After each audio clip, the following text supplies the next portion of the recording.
ሲጀመርም አንቺን ለማየት ፍላጎት ኖሮኝ አይደለም የመጣሁት። እሺ ግዴታ ሆኖብኝ ነው። ውጪ!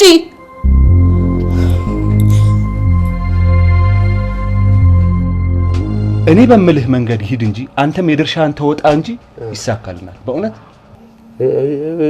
እሺ ማጥራቱ እኮ አይከፋም። ጥሩ። ምን የተፈጠረ ነገር አለ? ሳምሪ አይኔን በጨዋ ጥቤ አንድ ነገር ላስቸግርሽ ነው የመጣሁት። ምንድነው እሱ?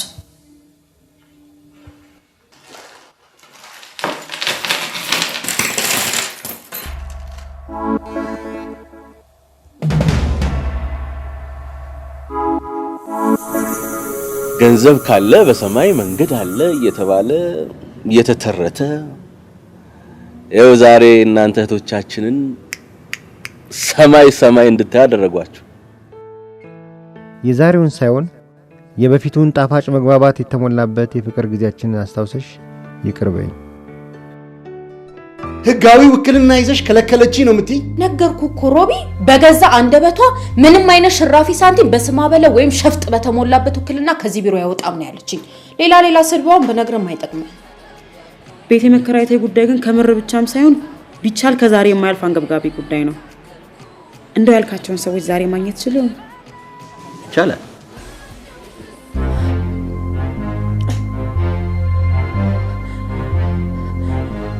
ከየት መጣ ማለት? እንዴት መጣ?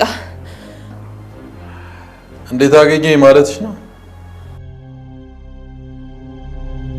እዚህ መጣ እንደ ውሻ ተዋርዳ ሄደች እኮ ባለቤቴ ነች። አውቃለሁ፣ እሱን አውቃለሁ። ግን ጸብ ምንም አያደርግም። በእናትህ እንዳትጣላ ብሌን። አልፈሽ ስራሽን ስሪሽ።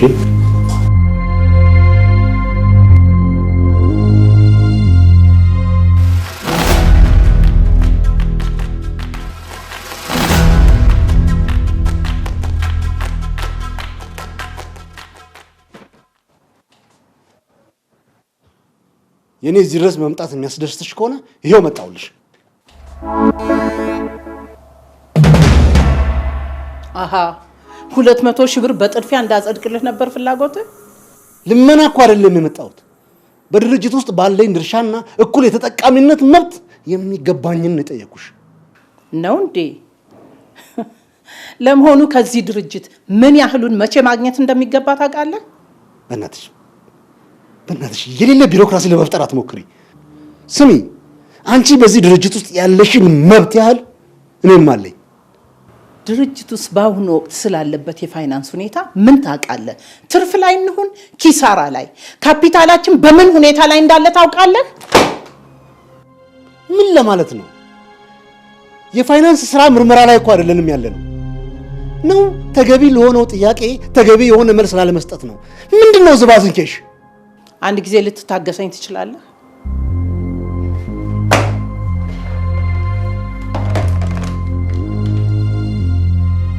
ብሌን፣ አቶ ጣዕመን አዘጋጅልኝ ያልኩትን ሰነዶች በአስቸኳይ አምጪልኝ።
አራኔ ሞትኩኝ በእናትህ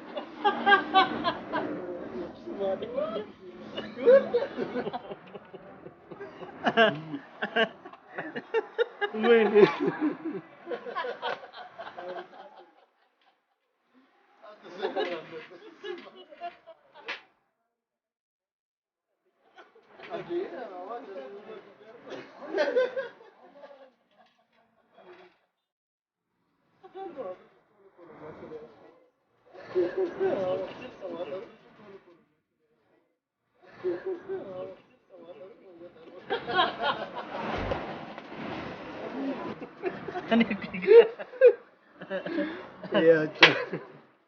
ስማ በሰው ላይ ዝም ብሎ መገልፈጥ ጋጠወጥነት አይመስልም? ይሄ ሰውዬ ጠበቃ ነው ጥበቃ እንደፈለግን መሳቅ መብታችን እንደሆነ እስካሁን የነገረ የለም እንዴ? ዝጋ እባክህ። ስለ መብት አንተ ለኔ ልትነግረኝ ትፈልጋለህ እንዴ? ስማ ልታስተምረን ባልሆንና የበለጠ እንዳንስቅ እኔ የምለው ቾክና ብላክቦርድ ለምን እዚህ ጋር አይመጣልም? ስማ ሮዚ የማጣት እንዴት አናት ላይ ያወጣብህ መሰለኝ። በፊትም እኮ እንደማትገባክ ነግሬያለሁ። ደፋር አናቴ ላይ ወጣው ምን እንደሆነ ልንገርህ። እንዳንተ በቦርሳው ውፍረትና በቤተሰቦቹ ሀብት ብቻ ከሚመካ ሰው ጋር አፍ መካፈት። የቦርሳው ውፍረት ለምን አሳሰበ? የምከፍለው ከሌለ ይከፈለት እንዴ? ለምን አንዘጋለት? ስንት ነው የጠጣው? ስንት ቢራ ነው የጠጣው? ሰማኛለህ? በህሊናው ሳይሆን በኪሱ የሚያስብ አንድም ሰው ለኔ ከፍሎልኝ አያውቅም። ሰው ለሰው እየቆመ ለራሱ መቆም ያቃተው ድሃ ጠበቃ ስለሆንክ ታሳዝነኛለህ። ምን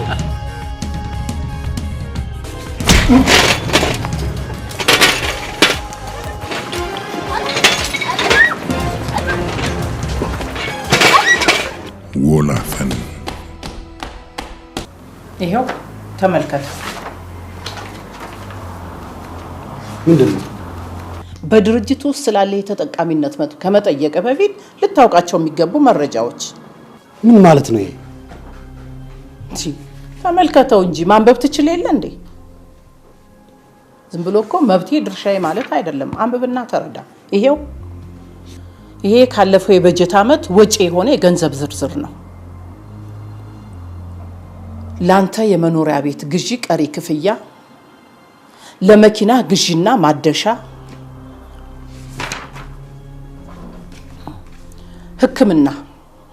ሕክምናህን በተመለከተ የወጣ ወጪ፣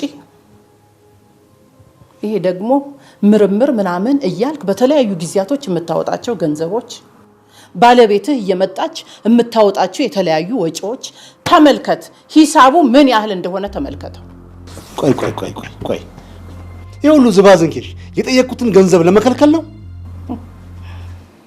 ድርጅት እኮ ገንዘብ አይደለም የሚያመርተው። ዝም ብለህ እንደፈለክ ልትመጀርጠው የምትችለው አይነት ብር የለንም። ይሄው ሁለተኛው ሰነድ። ይሄ ደግሞ የኔና ያንተ የጋራ ወጪ እና የድርጅቱን ገቢ በተመለከተ ያለውን ሂሳብ ተመልከተው። ምን ይሁን ብዬ ነው የምመለከተው? ምን ነው የምመለከተው? ተመልከተው እንጂ ዝም ብሎ እኮ ድርሻዬ መብቴ ማለት አይደለም። ተመልከተው።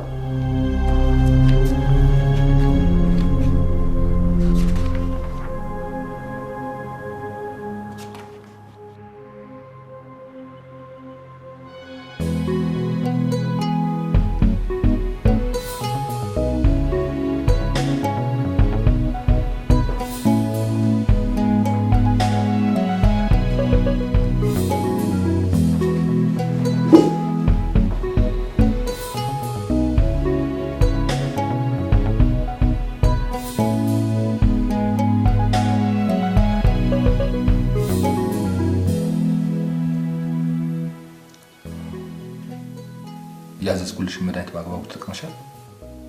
አሁን ግን እንደሚያዩት ፊቴ ባለበት እንጂ ምንም አልተሻለኝ። በጣም ነው የፈራሁት ዶክተር። እንደዚህ በመሆኔ ከቤቴ መውጣትም ሆነ ስራ መስራትም አልቻልኩም። ፊቴ መበላሸቱ በጣም ይገርማል። በተለምዶ ፊት ላይ ለሚወጣ አለርጂክ የሰጠሁሽ መድኃኒት ሊድን ይገባው ነበር። ያው ባለፈው እንደነገርኩሽ ሎሽኑ በላብራቶሪ እንዲመረመር አድርጌያለሁ።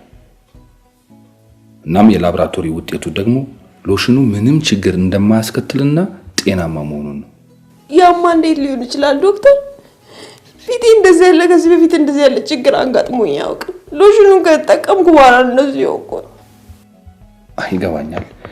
አንቺ ሎሽኑን ስለተጠቀምሽ ፊቴ ላይ ያደረሰው ችግር ሎሽኑ ነው ብለሽ ታስቢያለሽ።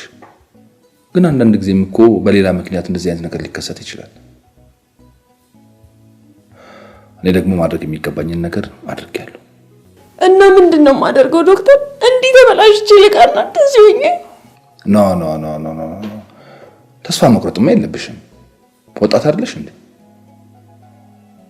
ምን ማለትሽ ነው እንዴ? በሀገራችን እኮ በርካታ የቆዳ ስፔሻሊስቶች አሉ። እኔ ደግሞ የምመክርሽ አንድና አንድ ወደ አለርት መሄድ አለብሽ። በቃ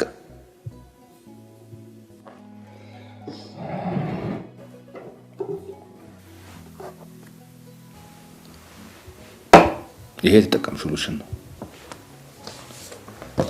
ይሄ ደግሞ የሎሽኑ የላቦራቶሪ ውጤት ነው። አስፈላጊ ሆኖ ካገኘሽው ለሚጠይቅሽ ሰው መስጠት ትችላለሽ።